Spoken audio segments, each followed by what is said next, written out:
কবি অচিন্ত্য কুমার সেনগুপ্তের কবিতা উদ্বাস্তু। চল, তাড়াতাড়ি কর, আর দেরি নয়, বেরিয়ে পড় এক্ষুনি। ভোর রাতে স্বপন ভরা আদুরে ঘুমটুকু নিয়ে আর পাশ ফিরতে হবে না। উঠে পড় গা ঝাড়া দিয়ে, সময় নেই। এমন সুযোগ আর আসবে না কোনো দিন। বাছাই না করে হাতের কাছে যা পাস তাই দিয়ে পোঁটলা পুঁটলি বেঁধে নে হুট করে। বেরিয়ে পড়, দেরি করলেই পস্তাতে হবে। বেরিয়ে পড়। ভূষণ পাল গোটা পরিবারটাকে ঝড়ের মতো নাড়া দিলে। কত দূর দিগন্তের পথ, এখান থেকে নৌকা করে স্টিমার ঘাট, সেখান থেকে রেল স্টেশন। কি মজা, আজ প্রথম ট্রেনে চাপবি। ট্রেনে করে চেকপোস্ট, সেখান থেকে পায়ে হেঁটে পায়ে হেঁটে পায়ে হেঁটে। ছোট ছেলেটা ঘুম মোছা চোখে জিজ্ঞেস করলো, সেখান থেকে কোথায় বাবা? কোথায় আবার? আমাদের নিজের দেশ। ছায়া ঢাকা ডোবার ধারে হিজল গাছে ঘুম ভাঙা পাখিরা চেনা গলায় কিচিরমিচির করে উঠল। জানলা দিয়ে বাইরে একবার তাকালো সেই ছোট ছেলে। দেখলো তার কাটা ঘুড়িটা এখনও গাছের মগডালে লটকে আছে। হাওয়ায় ঠোক্কর খাচ্ছে, তবু কিছুতেই ছিঁড়ে পড়ছে না। ঘাটের শান চটে গিয়ে যেখানে শ্যাওলা জমেছে, সেও করুণ চোখে চেয়ে জিজ্ঞেস করছে, কোথায় যাবে? হিজল গাছের ফুল টুপ টুপ করে এখনও পড়ছে জলের উপর। বলছে, যাবে কোথায়? তারপর একটু দূরেই মাঠে কালো মেঘের মতো ধান হয়েছে, লক্ষ্মীবিলাস ধান। সোনা রং ধরবে বলে তারও এক প্রশ্ন, যাবে কোথায়? আরও দূরে ছলছলাৎ পাগলি নদীর ঢেউ, তার উপরে চলেছে পালতোলা ডিঙি ময়ূরপঙ্খী। বলছে, আমাদের ফেলে কোথায় যাবে? আমরা কি তোমার গত জন্মের বন্ধু? এ জন্মের কেউ নই, স্বজন নই। তাড়াতাড়ি করো, ঝিকমিক রোদ উঠে পড়লো যে। আঙিনায় গোবর ছড়া দিতে হবে না, লেপতে হবে না পঁইটে পিড়ে, গরু দুইতে হবে না, খেতে দিতে হবে না, মাঠে গিয়ে বেঁধে রাখতে হবে না। দরজা খুলে দাও, যেখানে খুশি চলে যাক আমাদের মতো। কিন্তু আমরা যাচ্ছি কোথায় তা জানি না। যেখানে যাচ্ছি সেখানে আছে কি? সব আছে, অনেক আছে, অঢেল আছে।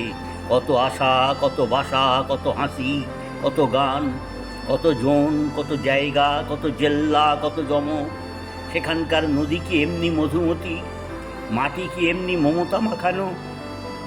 ধান কি এমনি বৈকুণ্ঠ বিলাস?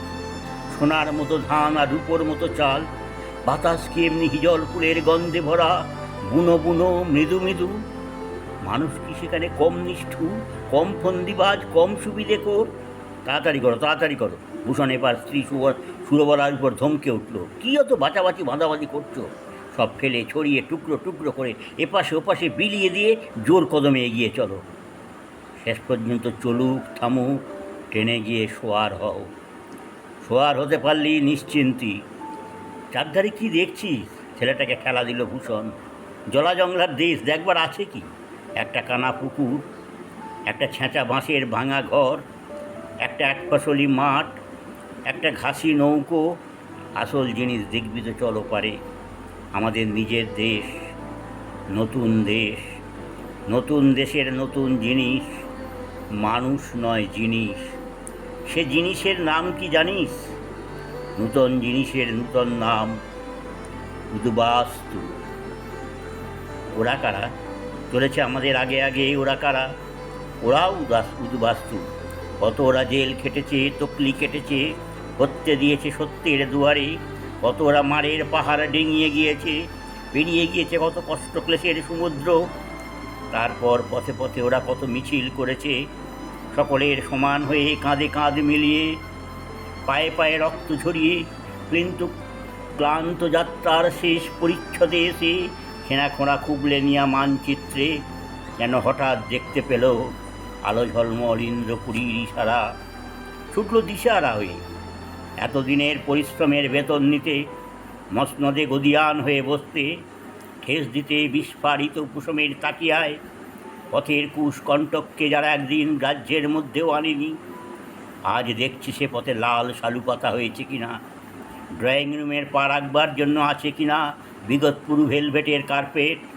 ত্যাগব্রতের যাবজ্জীবন উদাহরণ হয়ে থাকবে বলেই যারা এতদিন ট্রেনের থার্ড ক্লাসে চলেছে, সাধারণ মানুষের দুঃখ দৈন্যের শরিক হয়ে, তারাই আজ এখন রকমারি তকমার চোপদার সাজানো 10 ঘোড়ার গাড়ি হাঁকিয়ে পথচারীদের হটিয়ে দিয়ে তফাত করে দিয়ে সমস্ত সামনেওয়ালাকে পিছনে ফেলে পর ঘর বিদেশি বানিয়ে, হ্যাঁ ওরাও উদ্বাস্তু, কেউ উৎখাত ভিটে মাটি থেকে, কেউ উৎখাত আদর্শ থেকে।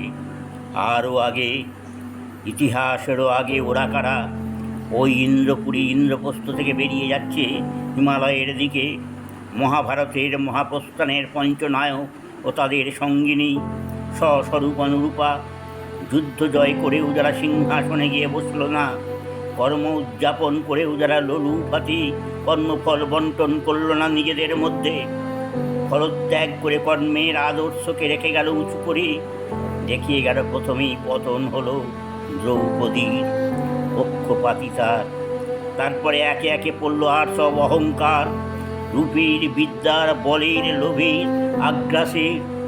আরও দেখালো শুধু যুধিষ্ঠিরই পৌঁছায়, যেহেতু সে ঘৃণ্য বলে, তুচ্ছ বলে, পশু বলে পথের সহচর কুকুরকেও ছাড়ে না। নমস্কার।